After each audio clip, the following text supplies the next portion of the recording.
Welcome to Field Talk, a Monitor Farm Scotland podcast. Join our host, Wallace Curry, as he explores the stories from Monitor Farm networks on how farmers have adapted their businesses with support from specialists and experts to assess farm performance and explore opportunities. Monitor Farm Scotland is farmer-led, farmer-driven, encouraging discussion and solution-based thinking. Welcome back, everyone, to Field Talk, the Monitor Farm Scotland podcast. We are well through the season. We're tipping into the second half now. The last episode we had was with Keith Stewart of D-Side. The whole focus of this whole series and I guess multiple series, if you haven't came across an episode before, is we're looking at the Monitor Farm podcast, Monitor Farm programme across Scotland. The first series was dedicated to hearing from all of the monitor farmers. We've then looked at sort of different focuses with different people that are involved across the programme, because it very much does not stop at the farmer. There's a management group involved, which we're going to get into today, and then there's also sort of different projects and pieces of kit technology that are being implemented across the system. So if you want to go look and sort of through the whole series, you're going to find out a lot about it. Maybe you're someone that down the line is interested in being a monitor farmer or being involved in one of those management groups as well. But today we have a pretty immense episode, actually, in the sense that I don't know how many people I could tell you I've interviewed over the years, but it's in excess of 500. And I can't think of anyone that's on a farm that's been farming for this many generations and proof of it. So it's quite exciting to talk about that, and we'll get into that. I'll not say the number and spoil it yet. But before we do, the guest today is Kay Wilson. Kay, how are you? Hi, thank you for having me on. It's a pleasure. It's a pleasure. How's things? Is January busy or is it quiet for yourself? Yeah, it's a mix of feeding, kind of keeping an eye on everything, ewes back out to the hill, and just kind of, well, I think we could have said wool bags just away finally. They're normally away before Christmas, so that's just the wool bags away. So there's lots of jobs and catching up with things, and then we're getting ready for the next round of hill gathering for scanning time. So we're hoping for lots of lovely, healthy, pregnant sheep. Okay, for those that don't know you, could you just give us a wee bit of background on who you are and a little bit about the farm as well? Yeah, well, my name's Kate Wilson, and I farm here on the West Loch Lomond side with my mum and my dad and my husband. So I'm now the 11th generation of our hill sheep farm, and we have been farming since the 1750s. Which is quite incredible. I actually think we've been farming a lot longer in the area, but just down the road by a few miles is where the next Robert Lennoxes were, predating that. But we've been in this glen since the 1750s, and even more amazing is because we're a hill farm, our sheep are hefted to the land here. So actually the sheep are the direct descendants of the original sheep too. So we've kept every female line, so that's still continued to this day. So that's part of our kind of journey and our story that we follow through with our within the farm and within our tours and stuff. I mean, just hearing it, it must be rare. Do you have an idea as to how rare that is? How many other examples of that? There's not many examples at the moment. I know I was speaking at a kind of a ladies' institute group one time, and I was saying they're probably one of the longest running tenancies anyway of farms, and the lady was actually, we've been going since about the 1100s, which is incredible, and that's down in kind of Ayrshire way. Amazing. I think they're 42nd or something generation. It's more of the kind of open farm and kind of historical place. They've kind of opened it too, but they are still farming too. So yeah, it's pretty amazing. There'll be small pockets of that right through the country, but yeah, it's pretty unique for us, and that's kind of part of our, I don't know, it's part of our staying power as well. You don't want to be the generation that lets it go. It's becoming definitely harder. The thought of it, the future is quite difficult. We're trying to do our best to keep things going and being sustainable and making it work. But we have to love what we do, which is the reason why we stick at it. Every day is completely different, and we do love what we do. That example in Ayrshire is crazy. That's decades off of 1,000 years. I know, absolutely nuts, isn't it? Yeah, really amazing. I'd like to go and visit them actually, but yeah, really, really amazing. Yeah. Yeah, that would be special. And I think if you said there's probably pockets dotted around that's the case, Kay, which absolutely will be the case. I wonder if anyone's listening, do you know you've got a more than 42 generations or more than 900 and whatever years? It'd be quite interesting to hear. But what there won't be many of is you guys aren't exactly a small farm. Yeah. I mean, obviously, we're a large farm. We're 5,000 acre hill farm. Our hill range goes up to about 2,200 feet. So at our highest point, I don't think I've actually been right up to the very top. I think I avoid that with my legs. But there's quite a lot of ground to cover. But a majority of our land is up on the hill. We've got a small amount of hill parks and kind of lowland fields. We have two silage fields that sustains our cattle, our sturks in the winter and our lambing, and that's the main kind of focus of what we do. And the rest of it's just kind of grazing grass. But we've got 1,100 blackie sheep, and as I mentioned, they're direct descendants. And we've been doing genetic recording since about the 1980s when my father introduced it then. And we are running about 30 Ling cattle now we're working with. They're a lovely breed to work with, and we now have a new Simmental bull from last year, which is actually doing a good job. So yeah, it's a really interesting time. The cattle are doing well out here too, which is quite nice. It's still steep, it's high, you're still going up there, and you have to get the animals in from it. And our hill doesn't, the machinery we can't really get.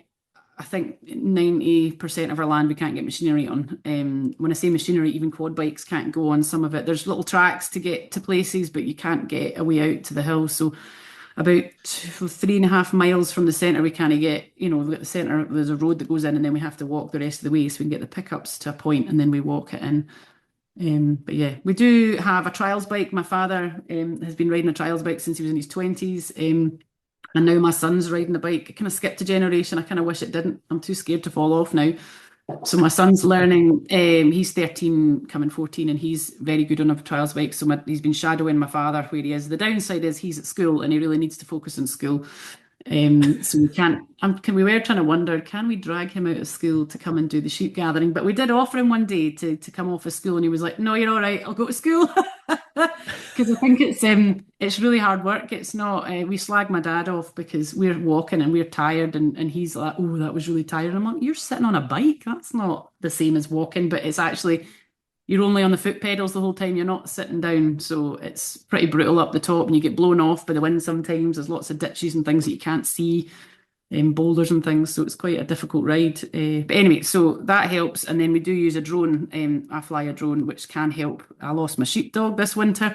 And actually, I had to do an entire run of gathering over 2 weeks without a sheepdog. And I had to use the drone, which actually worked really, really well because it was dry enough to do it. So quite helpful at times.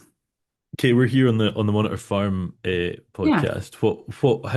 How did you get involved, and what's your involvement with the program? Yeah, we have been coming along to the Stirlingshire side with the Duncans, and we've actually met the Duncans over the years and through the agritourism side. And they actually have a similar farm to us on the other side. Their focus is in their Stirlingshire farm, but we have been able to do the odd satellite visit to where their farm is north of us, and it's much bigger hills. I think some of their hills are Munros, and they've got sheep out there similar to ours. So it was really interesting to just come along and pick their brains and just hear what they're doing and developing. And with a lot of their systems they've got happening at their other farms, it was interesting to see, is there something that we can adapt or use or pull it into what we do. So I mean, my dad's been very, very forward thinking, as was my grandfather, and it's just about taking in knowledge from all different sources. And the Monitor Farm's great because it's just little pockets of things throughout the year. It's not like you're having to go away and do a week's course or 6 months away or a year away training. You're just doing it along with your stuff. So you're filling up your brain and you're taking in lots of different ideas and looking at actually how is it relatable, and meeting all the other people that go along who have tried what they're doing or are looking to try what they're doing. It's just interesting to see everyone's point of view. It's like a really safe space to kind of be really open between everybody. And yeah, it's been a great learning curve for me. I never actually went to agricultural college, which I regret now in my 40s. But going to these meetings has really kind of filled up my cup, if that makes sense. It's been able to just take in those like missing gaps that I feel like I've lost out on, or just fill in those little jigsaw puzzle pieces that I've not quite filled in. So yeah, no, it's been a really enjoyable journey. I can't believe where we are we're into, I think, coming into last year. But I've really enjoyed the process and watching the Duncan family develop and others as well within the Monitor Farm program. It's pretty incredible. I think at the time of you and I recording, there's only 10 months to go. I think I it's November, know. I think, isn't it? It's, Yeah, yeah, time flies. it's bonkers. Yeah, and it does go really because you're so busy as farmers and you're just jumping from I can't believe where we are now. But yeah, I can't believe where the time goes and it just flies. So yeah, you just jump from meeting to meeting and other things that you're doing on the farm too. So yeah, it's quite amazing now when you look back to see what's been developed on their farm and even ours, or what we've changed or what other people have done just by taking in these little nuggets that you pick up. I think that's been the theme of I can't remember how many of these episodes I've done now, but it must be about 30.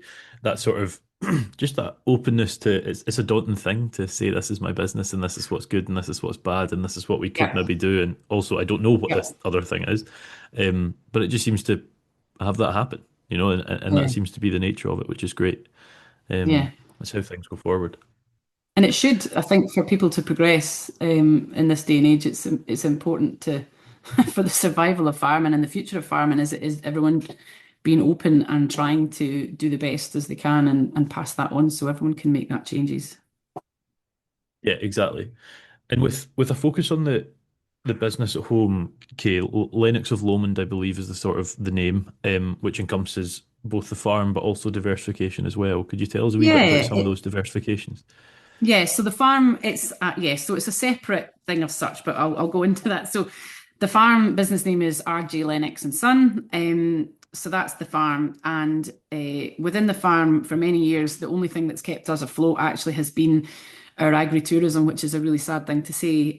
But hill sheep farming from about the 80s onwards has just been really difficult. Then foot and mouth hit, and I remember being a teenager at school and mum and dad being quite concerned that the future was looking pretty bleak. And the only thing that was keeping them going was the bed and breakfast at that time and the self-catering cottages. But you're still farming exactly as you've always done. It wasn't like we stopped farming and we just focused on the B&B. The bean that all just happened around what we were doing on the farm as it always has done. So I remember always just seeing that going on and understanding that it's, the farm doesn't make a huge amount of money.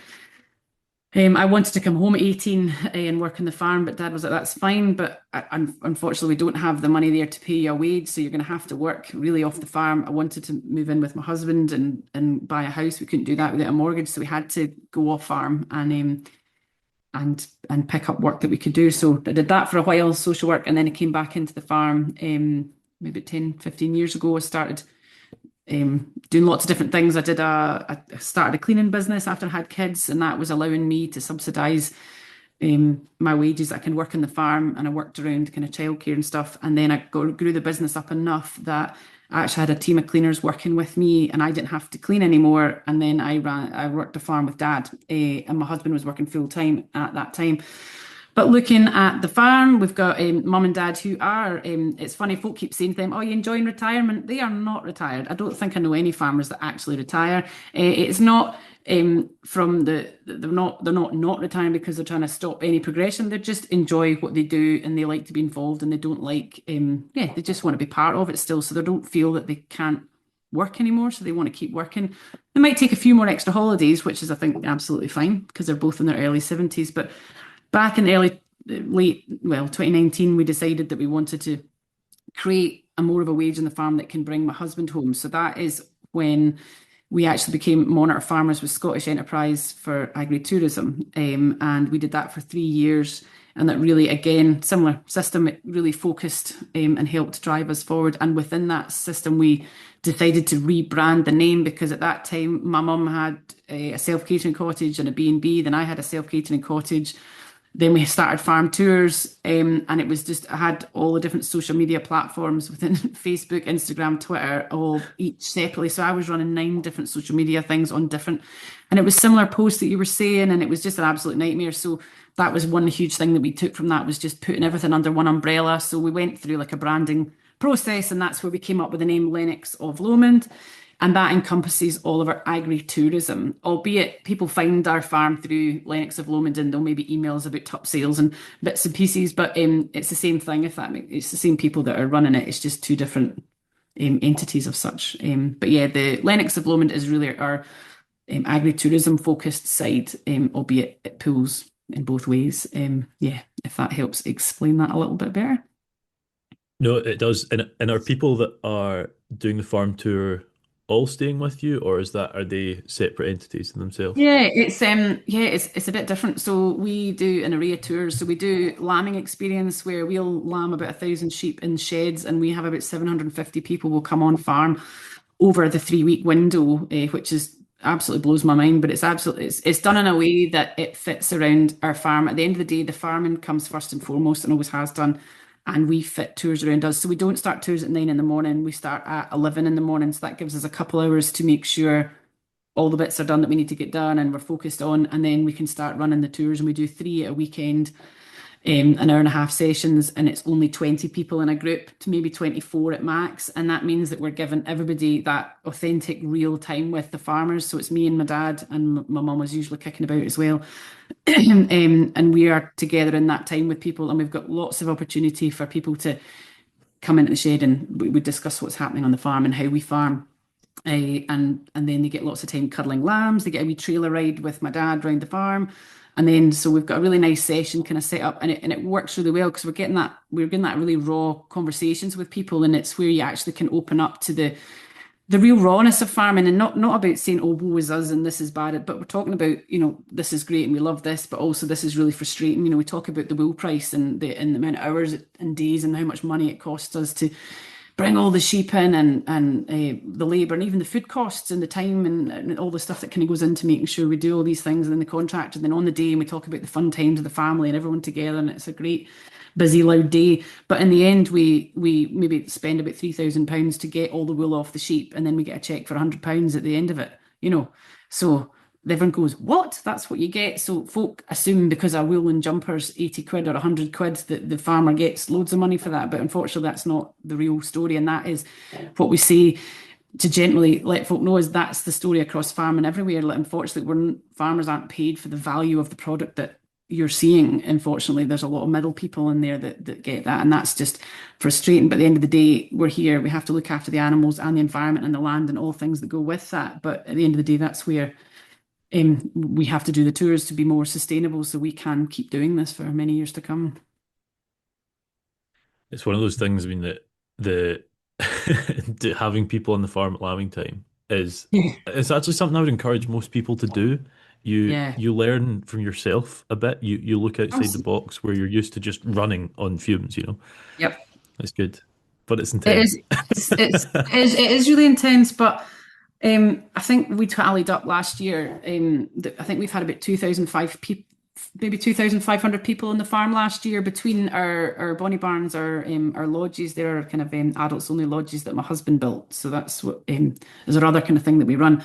So we've got, between that, we have nearly 2,500 people on our farm, and pretty much every one of them have had a brief conversation with us, or they've kind of found out a little bit more about the knowledge, or they've maybe seen us out working with sheep, or they've come on a farm tour, or they've spent a day with us doing day in the life of the farmer, or they're doing a dry stone diking workshop or something, some array of something. I mean, every one of them are going home with a better understanding of what life is like on a real farm. And then if this is what they think, or their opinion is brought higher because of they've seen all these things, they then go and tell somebody else about it. So it's if everybody did that, or more folk in Scotland were doing that, or in the UK, that's just going to help spread that ripple effect, that understanding that we're not the problem with climate change, and we are trying to, we're not the biggest problem that people think we are. So there's a lot of negativity around the public perception of a lot of things in farms because of misinterpretation in the media and things like that. So I think the more people that can welcome people safely on farms and promote farming in a way, it can only be a good thing. I completely agree. Completely agree. Okay, tell us about farming and also running a non-farming business, albeit based on agriculture, in Loch Lomond. You hear of Loch Lomond and you think, oh well, easy access to market. You're near to Glasgow. It's a busy place in itself, but also there's the challenges of seasonal challenges that all of these businesses have. You're going to have tourists at some times a year, and maybe tourists at times you maybe could do without them as well. What are all the challenges and the benefits that come with working there? Yeah, you're absolutely right. So we're in a fantastic location, only being 45 minutes or 35 minutes north of Glasgow Airport. So we do get a lot of people flying up from London and England. All over the world will come in and stay with us and come and tour with us. I think we have a family of Americans that come over every year to do lambing with all their grandkids, and then they came back into dry stone diking. So it's amazing. People are just desperate to come back and see us and come and get involved. But yeah, you're right. So there's a boom in the area, but I would say we're not seeing that all the time. That's maybe down to, I don't know, our marketing side. Like we've had local people up here and they're like that, oh, we didn't even know you were here. So we're like, oh, right, we need to do a bit better. But you maybe don't think it's the local market that you're interested in, but we actually had a local guy from Dumbarton staying here 2 weekends ago, and he was like, I walk by all the time, and I just wanted to actually wake up in the morning in that hot tub and look at that view rather than walk by and see it. So I said, oh, that's quite nice. So there is a local pool for people. So definitely there. We've got the main A82 driving by as well. So there's a lot of drive-by people, but our bookings are all pretty much pre-booked. From about April onwards, we are pretty much sold out. All 5 lodges are usually gone. It's a 2-night minimum stay. We are a kind of higher end product. We're adults only, so it's that kind of luxury high end kind of market that we're in. But it does do really, really well right through to the 31st of October, and then it drops off like a cliff. So November, December, January, February, and March are all quite quiet. You'll get pockets of business, Valentine's Day is sold out, Hug Minnie is completely sold out. I shut for 5 days at Christmas because I love people, but I actually don't want to see anybody. I would rather just spend time not having to go and do hot tub tests or just checking everyone's all right. Because we give everybody 100% when they're here. We're there if anybody needs anything. And I just like to switch off for that 5 days. I know that's losing money of such, but I just would rather have that time with the family. And generally the farm's quite quiet other than feeding a few animals. It's quite a nice quiet time for us. Yeah, so it's just juggling that time. We have a full-time member of staff now in the office, which is fantastic, and she's absolutely phenomenal. So it's really great having that support. I have a bank of kind of 4 or 5 cleaners that subcontract to come in and help me. I've got a bookkeeper as well. So there's a lot of people helping me run the business because I recognise I'm not great with certain things. So let's, with numbers and things, let's bring somebody actually in who knows what they're doing. And it's going to save me time because I'm going to end up trying to, every time I turn the computer on, it'll take me ages to pick up on stuff. So it's just nice that there's people doing these jobs, which then allows me to focus on the farm with Dad and the background running of it. Because as we know, farming is not just about wellies on and out in the field. It's all the background paperwork that needs to be done to make sure that you're keeping everything flowing and right. So it is quite a nice balance. We are really busy. I do feel that I'm a bit of a headless chicken. But now that my husband is home, which he will probably claim that he is much busier than I am now in the farm. He's picked up a lot of the labour intensive stuff that I would have always done before he came home. He finished building lodges 2 years ago, so we've now got 5 open. He's just been building. It takes 1 a year really to get started and open. So now that he's finished building, he has been the kind of main guy doing stuff with Dad, which has been quite nice, which has allowed me to just keep in the background and keep things running. But yeah, we couldn't do it without the support of people around us. But I think that's been the biggest thing we picked up from our journey as Monarch Farms and the agritourism side is that as farmers, we always, it's cheaper doing it yourself, right? And that's right. You're absolutely right. My dad's a plumber, an electrician, and, he does anything, a mechanic, and fixes everything, does everything. But there becomes a time when you're actually less productive because you're spending 4 days doing a job when actually you could have paid somebody to do it in 1 day, and then you were actually able to, those 4 days, you've actually went and fixed the fence or fixed the problem or put a post in or dealt with your sheep. So there's definitely a way up in there that actually you need to utilise your time better. And farmers, we never charge our time out. Not that we're charging our time out, but you never class your time. And I think about when we're working with the fattening lambs, and if I add up the amount of time that you're weighing the lambs, you're sorting feet, checking feet, running stuff. If you add all the time up, there's maybe 2 or 3 working at that time. Times that by 3, it's a lot of time. And if you charge that out as money and you took that off your bill at the end, that's why we're walking away with very little. You look at it, you think so. So as farmers, yeah, it's just remembering your time is money is important. Yeah, absolutely, absolutely. To take it sort of back to the management group, Kate, you've said there you've been involved with the agritourism monitor farm program as well as this one.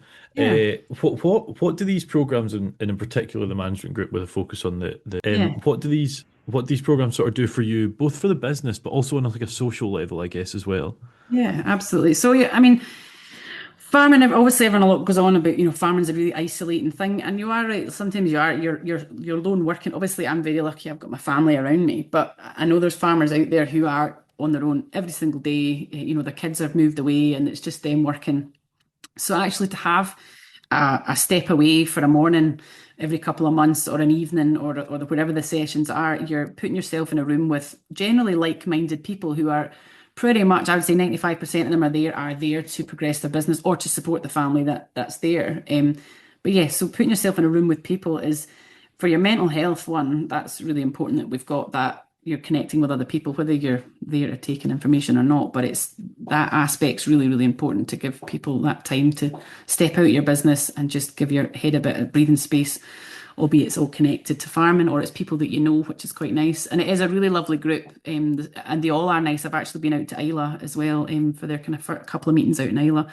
And again, it's the same. I don't know the farmers that well out there, but it's the same like-minded people that are happy to welcome you to their farm, are happy to talk about the good stuff and what they're doing really well, and even more importantly, the things that didn't work for them or that they had problems with, or challenges that they're having. Because actually, once a challenge shared, it turns out that actually Jimmy down the road's having the same issues, and it's hard, and it's then you've got that support that, all right, I'm not the only one in the room that's having this issue, or somebody's got a great idea that they did actually that fixed their problem, and it's cheaper or it's better, or this person actually sorted this for me. So in having that pool of people, it's, you just feel like you're supported, and it just feels that you're heading in the right direction. So like-minded people is definitely the biggest thing. You wouldn't go if it wasn't, you didn't enjoy it, if that makes sense. You wouldn't take time out your day.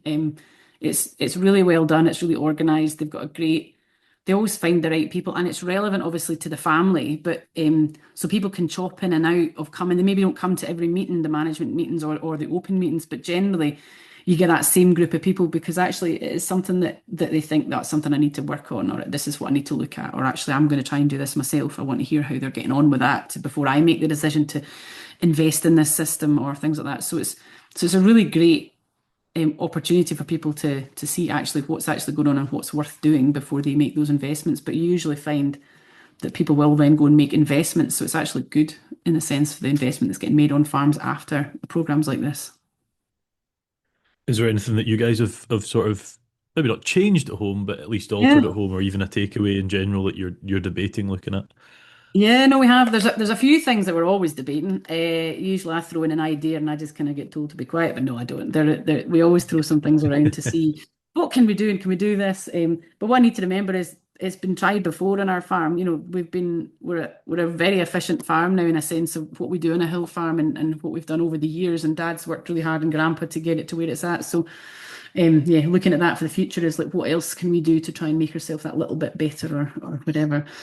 What we were really interested in with our hill setting, with our hill farm, we're very similar to what the Duncans have, the hill farm up the road from us. So they're about 15 minutes up the road from us here. And they were looking at using collars on their cattle to help pull them together for bulling time, so they're not spread across the hill. But I was always been really interested in it. I'd love to get it in sheep, but we're never going to manage that because it's too expensive. But I thought, with our hill farm, with lack of shepherds and stuff in the future, how cool would that be if we could have collars on all of our blackie sheep, which we know is never going to work. But anyway, and then you could gather the sheep in the week prior and slowly bring them in. And then you're only going out with a sheepdog and one man to bring all the sheep off the hill. So that was the dream. So maybe in the future, if it's cheaper. But so for the cattle, our focus was, we've got really good bit of hill, but it's the cows have been quite picky with the food that they're eating, and they're maybe just leaving the bit up the top and they're kind of eating. So we're thinking about, if we could use from what the Duncans had done, we thought we actually could probably get collars on our cattle, and we can maybe try and manage the hill and actually improve the ground that's our main focus, is improving parts of the hill with the collars on the cattle. Another thought of mine was that we've got some really, really bad, hard bracken issues on our hill, which is now becoming increasing problems with. Obviously, we can't spray it off, but we can't get the sheep through sections of it now. It's that bad. It's over 6 foot high, and it's all a rocky, big cliff faces. So it's actually really dangerous to walk in. It can take us an hour to do a really small section. So we're actually thinking we might be able to, in the summer, concentrate our cattle over a period of time, in and out for the day over certain bits, and make them track on areas that actually we could start creating runs on the hill that will beat the bracken down enough that will actually help funnel our sheep in. Anyway, that's the vision.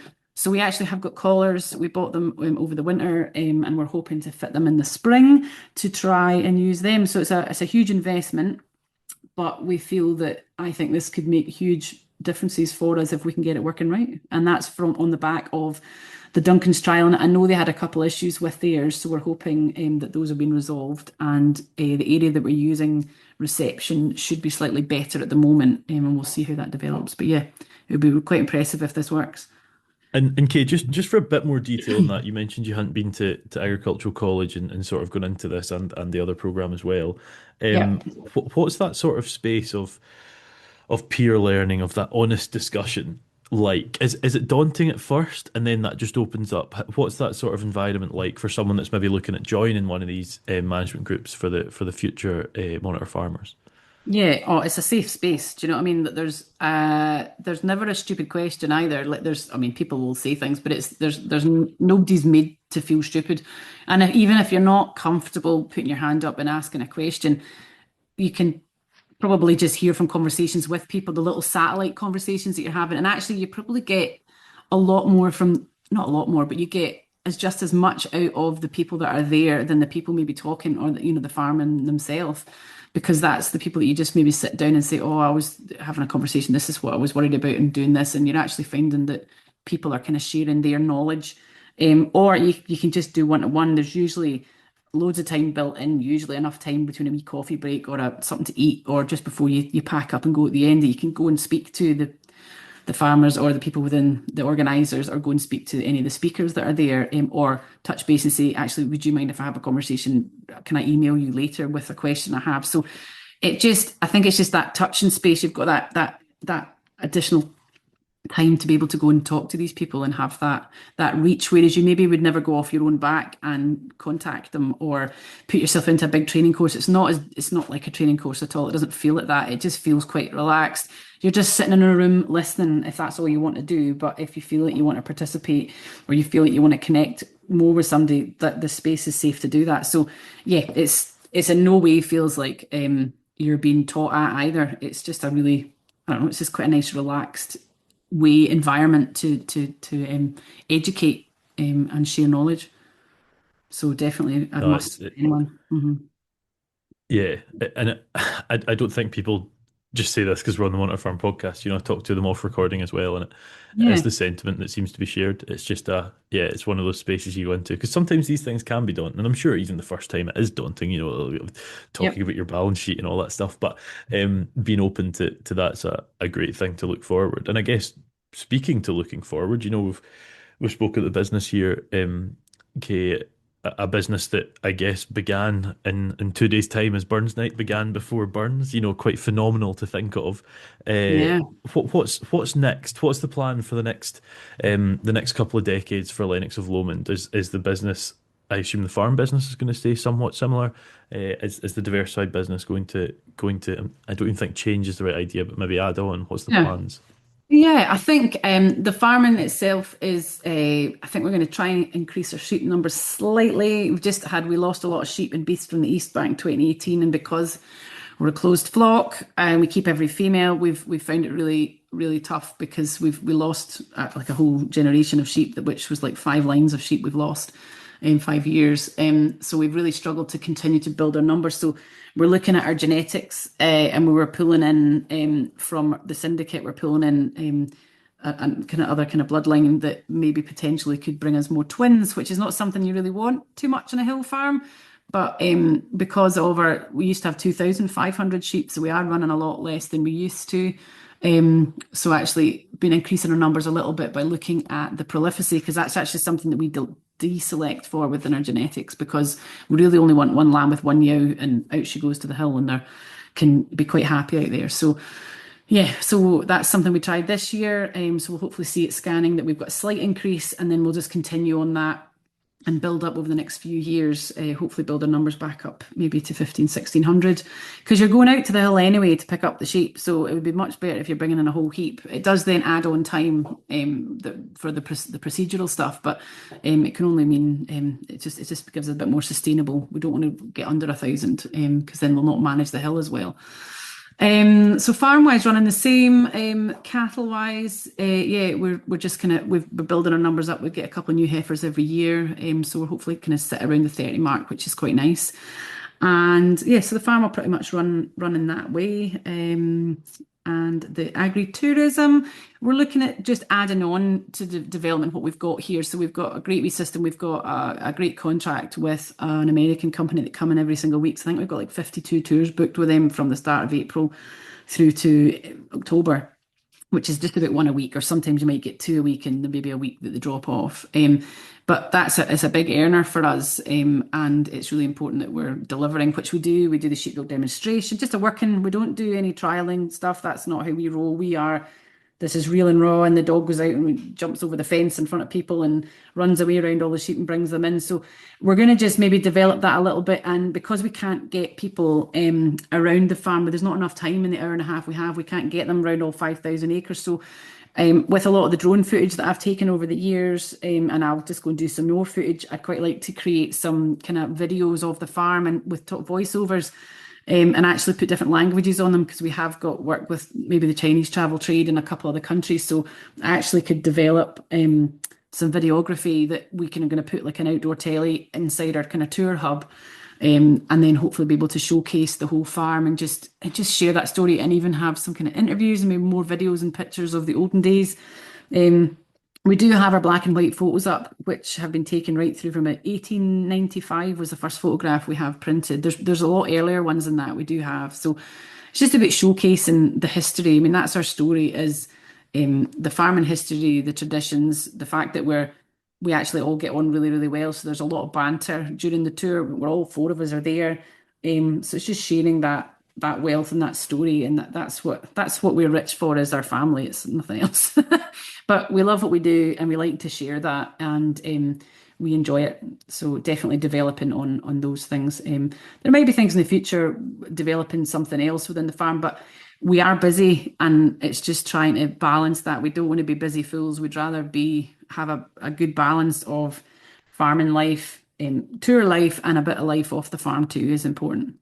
No, it's been a really interesting journey. Like, if I look at our I don't know, my grandfather always said each generation needs to leave the farm a little better for the next. So in my grandfather's time, he got actually an OBE for I think his contributions to farming, the wool, and his time within the war. So he got through the war, and he was a home guard here. I think he was in his 20s or so then.